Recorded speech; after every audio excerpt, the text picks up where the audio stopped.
या देवी सर्वभूतेषु शक्तिरूपेण संस्थिता नमस्तस्यै नमस्तस्यै नमस्तस्यै नमो नमः। हमारे साथ आज मौजूद हैं interior designer, consultant, feng shui expert और विजुअल आर्टिस्ट और त्रिवेरा डिज़ाइंस की हेड। उनसे हम बातचीत करेंगे और उनकी पूरी जर्नी के बारे में जानेंगे कि कैसे उन्होंने अपनी ये कंपनी को स्टार्ट किया, कैसे वो विमेन एम्पावरमेंट के लिए एक मिसाल हैं। तो चलिए उनसे बातचीत करते हैं। मैम, आपका बहुत बहुत स्वागत है स्वदेश लाइव के इस खास कार्यक्रम में। एंड मैम, मेरा पहला जो आपसे सवाल है वो ये है कि इंटीरियर डिज़ाइनिंग जो है उसमें कैसा आपका रुझान हुआ? आपकी फैमिली आर्किटेक्चर में थी, आप बॉम्बे से हैं, शादी के बाद आपने अपना ये काम शुरू किया, कैसे इसकी तरफ दिलचस्पी बढ़ी आपको? इसकी आई वुड से हिस्ट्री है। मेरे ग्रैंडफादर थे कच्छ के एंड ग्रैंडमदर थी जैसलमेर की। तो कच्छ से वो कराची यूनिवर्सिटी से उन्होंने सिविल इंजीनियरिंग और आर्किटेक्चर करा, और फिर जब जोधपुर में उम्मेद भवन पैलेस का फाउंडेशन ले हो रहा था तो उन्होंने वो टीम के साथ शुरुआत की उनकी journey as a civil engineer. फिर वहाँ के राजा उम्मेद बड़े इम्प्रेस थे, तो उन्होंने, उनके दोस्त थे जैसलमेर के राजा, तो वो बोले कि आपके दीवान की तो बहुत डॉटर्स, दो इतनी सारी डॉटर्स है, तो हमारे यहाँ एक बहुत एलिजिबल बैचलर है जो सिविल इंजीनियर है, आप क्यों नहीं मिला देते हो कोई वन ऑफ योर डॉटर्स को। तो वहाँ मेरी दादी और मेरे दादा मिले और फिर उनकी जर्नी शुरू हुई मुंबई में। सो मुंबई में मेरे ग्रैंडफादर ने अपनी आर्किटेक्चरल प्रैक्टिस शुरू की इन 1930s, और आज हमारे फैमिली में there is the 4th generation of architect and हम सब इस प्रोफेशन से जुड़े हैं। मेरे grandfather, father, uncle, cousins, nephews, so सब लोग हम इसी प्रोफेशन में थे। मैं बहुत छोटी थी तो हमारा डाइनिंग टेबल कॉन्वर्सेशन ही ये होता था, यू नो, अबाउट ईंट, सीमेंट, प्लास्टर, क्या होना है, कैसे बिल्डिंग बनती है। तो शुरुआत से यही सुना है, यही देखा, तो इंटरेस्ट तो था ही, एक क्रिएटिव बेंड था ही। फिर फैमिली ने भी एंकरेज करा, तो गोल तो आई थिंक ग्रेड 8 से तय था कि नहीं, आर्किटेक्चर या इंटीरियर्स में जाना है। और फिर बाय द टाइम मैं ग्रेड 10 में आई तो एक ही गोल था कि जे स्कूल ऑफ आर्ट में एडमिशन लेना है, तो पूरा फोकस उसी पे गया and with God's grace admission हो भी गया। And with that I started my journey as a interior designer. Ma'am, हमारे समाज में जैसे महिलाओं को देखते हैं तो वो बहुत सारी उनकी अपनी रुचि होती है, लेकिन एज अ एंटरप्रेन्योर बहुत कम लोग एज एन एंटरप्रेन्योर सोच पाते हैं। तो आपने उस चीज़ को जब स्टार्ट किया और शादी के बाद आपने अपना खुद का त्रिवेरा डिज़ाइंस जो स्टार्ट किया, तो उसकी जर्नी में आपका कोई ऐसा एक्सपीरियंस रहा हो जब आपको लगा हो कि आपको उस समय मुश्किल आ रही हो लेकिन फिर भी आपने उसको किया हो, तो कोई ऐसा अनोखा अनुभव? मैं ये शेयर करूँगी कि माय फादर, जब मेरा एजुकेशन पूरा हुआ तो यू नो हम लोग बहुत ओवर कॉन्फिडेंस में रहते हैं कि नहीं, अब तो हम ग्रेजुएट हो गए, हम तो खुद का प्रैक्टिस शुरू कर सकते हैं, हमको तो सब आता है। तो मेरे फादर ने मुझे ये सिखाया कि नहीं, आपको और सीखना है, और हमारी फैमिली के साथ नहीं सीखना है, बाहर जाके सीखना है, क्योंकि आप बाहर सीखोगे, थोड़ा यू नो मिस्टेक्स करोगे, कोई डांटेगा, तो आपकी प्रैक्टिस पक्की हो जाएगी। तो उन्होंने मुझे बोला कि आप बाहर सीखो थोड़े साल, फिर अपना शुरू करो खुद का जर्नी, क्योंकि पहले डोंट सी मनी, मनी खुद आएगा, but first you learn to be responsible and practice you know responsibility, फिर everything will fall in place. So thinking of that, और वो बहुत you know in spite of being in Bombay वो थे कि नहीं, किसी विमेन के साथ ही काम करना है आपको। तो मेरी बॉस भी जो थी वो भी एक बहुत इंटरेस्टिंग विमेन एंटरप्रेन्योर थी। She was also horse power, और उनसे मैं बहुत इंस्पायर हुई कि कैसे वो भी अपनी जर्नी लेके आगे बढ़ी थी। तो उनके साथ मैंने 4-5 साल काम किया। हमने मौर्या, शेरिटन, बड़ी बड़ी होटल्स, आईटीसी की, फिर बिल क्लिंटन आए थे तो वो प्रेसिडेंशियल स्वीट्स में रहे थे, वो डिज़ाइन किए, लंदन में घर किए। तो उनके साथ मुझे बहुत अच्छा एक्सपोजर मिला। फिर एक कॉन्फिडेंस बिल्ड हो गया कि जब शुरू करना है तो नाउ आई एम तैयार।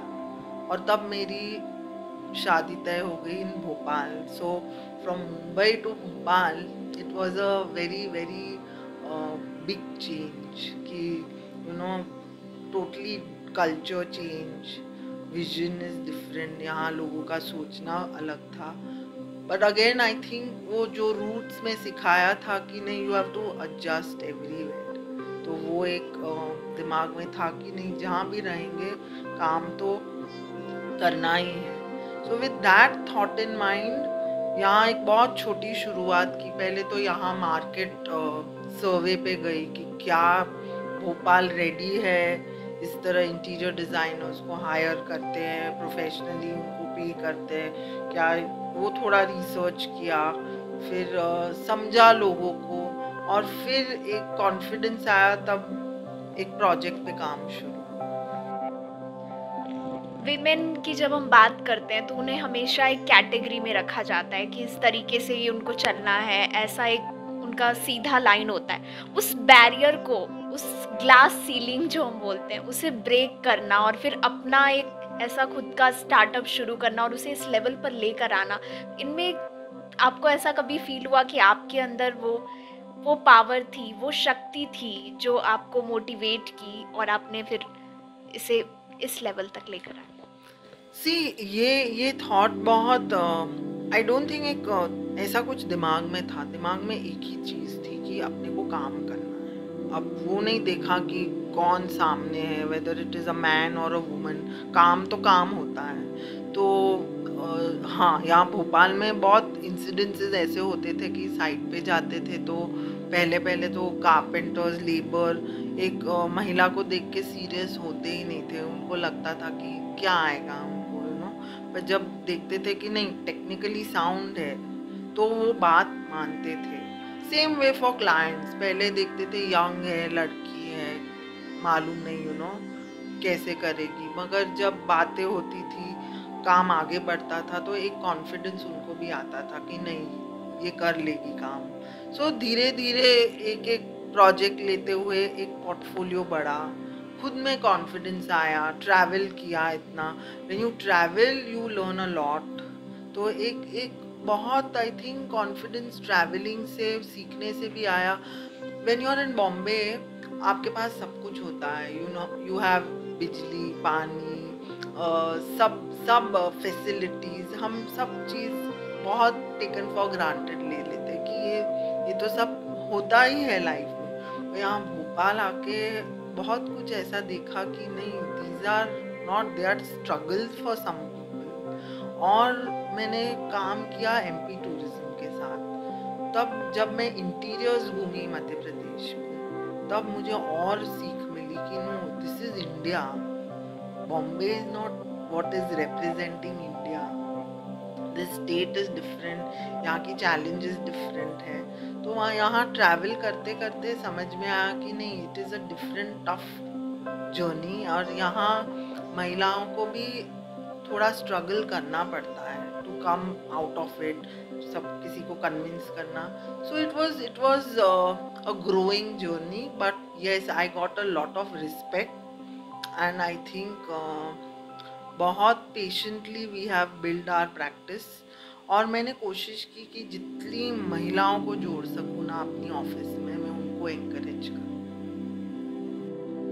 विमेन एम्पावरमेंट एक वर्ड है और आज इसे बड़े बड़े मंचों से और सरकार के द्वारा भी प्रमोट किया जाता है।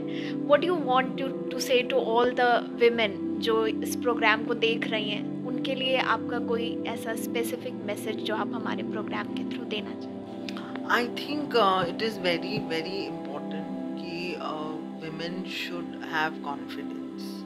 Know when you have confidence and you have focus कि नहीं मुझे ये टास्क है मेरे सामने, ये प्रॉब्लम है मेरे सामने, ये मुझे करना है, तो they should focus on that. उनको अपने आप एक अराउंड देमसेल्फ एक सपोर्ट सिस्टम बनाना है, like you know a web, कि नहीं मुझे ये सपोर्ट करेगा, मेरे फ्रेंड्स सपोर्ट करेंगे, मेरी फैमिली सपोर्ट करेंगे, तो एक अच्छा अपनी जर्नी में है ना सब लोग को साथ में लेके चलेंगे, तो I don't think they will face so much problem. You have to take people together, you can not go alone and do things, you have to take everybody as a team, whether it is family, friends, and keeping relations. If you move ahead, I think it is easy for a Ma'am, we live in a male dominant society. Still women आगे तो बढ़ रही हैं, लेकिन उन्हें इस पुरुष प्रधान समाज में हर लेवल पर स्ट्रगल करना पड़ता है। तो इस आपकी जो जर्नी रही है इतने इयर्स की, इसमें आपने कैसे इन परिस्थितियों का ऐसा कोई इंसिडेंट अगर आई थिंक हमारे लाइफ में ऐसे बहुत से इंसिडेंट्स यू नो इतना कॉन्शियसली और अनकॉन्शियसली हो ही जाते हैं, where you know we sometimes question कि आज मैं एक महिला हूँ इसलिए मुझे ऐसा कोई बोल रहा है, कोई और मेरी जगह पे होता तो क्या ऐसा बोलता, ऐसा सवाल अपने मन में एक बार आ तो जाता ही है, how much ever successful you are, but I think you have to forget, कभी कभी you have to just say no, I am on the right path, मुझे ये करना है बस, and you have to collect the right people around you जो अपने को पॉजिटिव वाइब्स दे, like my husband, like my family, like my children. आज बच्चों को मैं पूछती हूँ कि क्या मैं घर पे बैठ के should I you know help you, क्या मैं यू नो आपको लगता है कि आपको यू नो मेरी ज़रूरत है तो मैं छोड़ देती हूँ, कोई प्रॉब्लम नहीं, तो वो बोलते नहीं you must continue what you are doing because we are feeling very proud that you are doing this. तो वो भी देखते हैं हम लोग, बहुत बार विमेन गिल्टी फील करते हैं कि अरे बच्चों को छोड़ के ये कर रहे हैं, बट आई थिंक बच्चे भी हमें देख के इंस्पायर होते हैं और वो भी बहुत कुछ सीख लेते हैं कि नहीं वो इंडिपेंडेंट हो जाते हैं। तो I think it is you know learning for them also कि no we have to do something in life. Last question मेरा आपसे यही है कि आप विमेन एम्पावरमेंट के लिए ऐसी महिलाओं को और पूरे समाज को कुछ वर्ड्स में, फ्यू लाइंस में क्या मैसेज देना चाहेंगी, वो आप शेयर करें। आई थिंक हमको यही सोच के आगे बढ़ना है कि कोई भी परिस्थिति हो हमें उसको टैकल करना है। हमारे लाइफ में चॉइसेस आएगी रोज, एवरी डे, एवरी मोमेंट, वो चॉइसेस अपने को जो उस समय उस सर्कमस्टांसेस में हम बेस्ट ले सकते हैं वो चूज़ करना है। And then I think if you are on the right track with the help of friends, family and blessings of God, everything will move ahead, but intention has to be good, then everything will be fine. Thank you so much ma'am हमसे बात करने के लिए और अपनी इतनी खूबसूरत journey को इतनी खूबसूरती से हमारे साथ शेयर करने के लिए। या देवी सर्वभूतेषु शक्तिरूपेण संस्थिता, नमस्तस्यै नमस्तस्यै नमस्तस्यै नमो नमः।